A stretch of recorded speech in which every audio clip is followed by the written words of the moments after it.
Hello again, and welcome to the third and final part of our series on how to transfer a call with the ECX. Now that we know how to transfer calls from the handset and the Windows app, last but not least, let's take a look at the mobile app.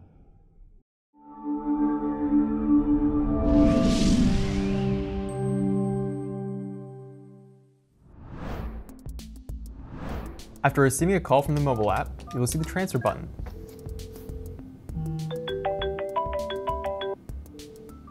When you select it, a pop-up will appear giving you the option between a blind transfer and an attended transfer. As we mentioned in a previous video, the terms attended transfer and warm transfer are interchangeable. If you select the blind transfer option, the dial pad will appear. Enter the extension of the recipient or use the search feature to find their name. Once you select it, the call will be transferred.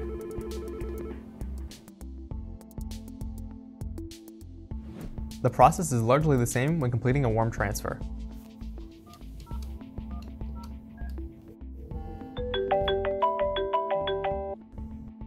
We'll again start by pressing the transfer button, this time selecting the attended transfer option. Then enter the extension of the recipient, or use the search feature.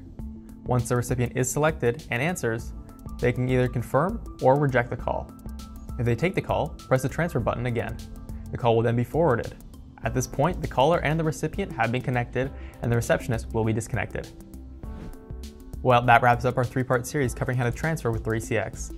We hope you found it helpful and informative. If you did, be sure to drop a like and subscribe to stay up to date with all of our most recent content. Until next time, take care.